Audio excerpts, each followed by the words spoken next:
प्यारा मीत। जब रो रो कर भगवान को आंसुओं से पुकारा जाता है तब वो भगवान, पर वो स्थिति होनी चाहिए, नाटक थोड़ी चलेगा। वो स्थिति होनी चाहिए कि भगवान के बिन जिया नहीं जा रहा, तब वो व्याकुलता पैदा होती पाया जा सकता है। जीते जी भगवत दर्शन प्रेम से, जब उनके बिना जिया ना जाए। रुदु सुश्रम राजन कृष्ण दर्शन लालसा, भगवान के लिए हर समय रोना आ रहा है, हे नाथ अब आपके बिना जिया न, ये अंदर की व्याकुलता, तब वो प्रकट हो। भय प्रकट कृपाला, भगवान कृपा करके प्रकाशित हो जाते हैं। हमारे आपके हृदय में है, हमारे आपके पास है। कोई कण कोई क्षण ऐसा नहीं जहां भगवान न हो। इसलिए प्रेम, और प्रेम सबसे दुर्लभ वस्तु है। जब हमारा निष्काम भजन होता है, और ऐसा भजन होता है, निष्पाप भजन होता है, कोई पाप आचरण नहीं होते, कामना नहीं रहती, तब वो कामना रहित भजन प्रेम प्रकाशित कर देता है। अभी तो विविध प्रकार की कामनाएं हैं, तो भजन कामनाओं की पूर्ति में लग जाता है। और अगर हम कामना ना करें तो वही भजन विरह बन जाए, भगवान के बिना जिया ना जाए। जब से तुम बिछुरे पिए प्यारे, कबहु न पायो चैन, दरस बिन दुख न लागे नैन।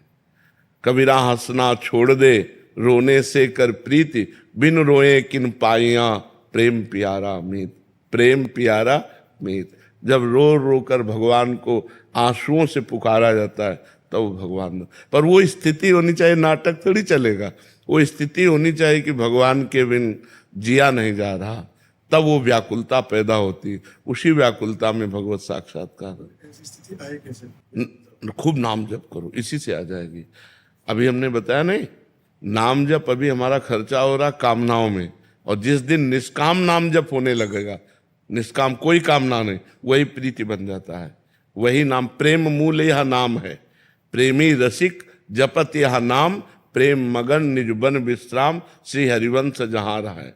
प्रेम प्रवाह परे जन सोई, तब क्यों लोक वेद सुधि होई, जब हरिवंश कृपा करी। प्रेम मूल, मूल माने जड़, प्रेम की जड़ क्या है? नाम। प्रेम मूल यह नाम है।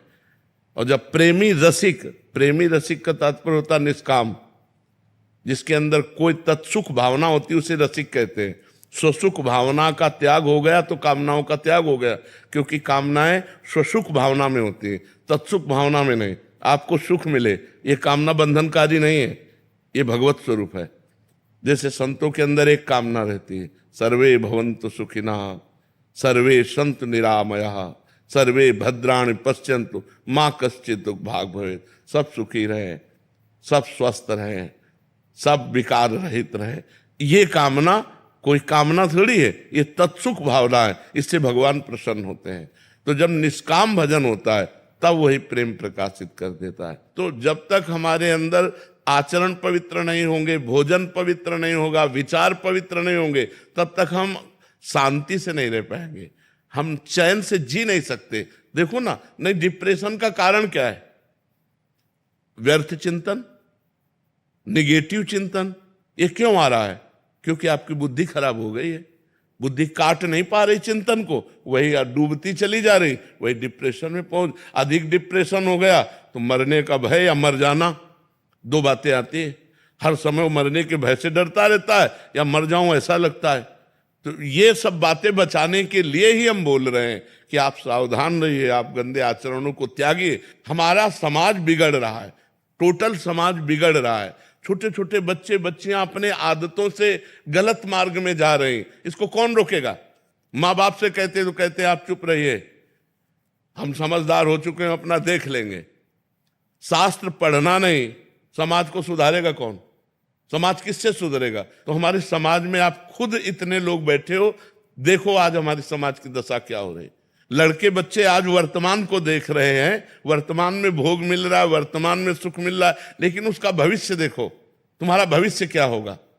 तो भविष्य की तरफ देखने के लिए अध्यात्म होता है, और अध्यात्म है नहीं दिमागों में। तो इसलिए बहुत सावधानी का हमारा जीवन होना चाहिए। या विनय सिखाती है अपनी माता पिता की झुक करके आज्ञा का पालन करना। मात पिता प्रभु गुरु के वाणी, बिनहि विचार करी शुभ जानी। माता पिता कभी अपने बच्चों का अशुभ नहीं, वो कोई राक्षस हो बात अलग है, नहीं तो कोई अशुभ नहीं करता, अपने बच्चों को बढ़ाना ही चाहता है, सुखपूर्वक उनका जीवन कटे ऐसा ही शिक्षा देता है।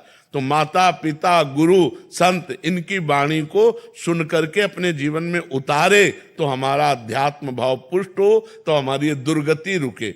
भगवत प्रेम तो बहुत ऊंची बात है, पहले मनुष्यता आ जाए। एक लड़की यहां बैठ के कह रही थी कि हम अपनी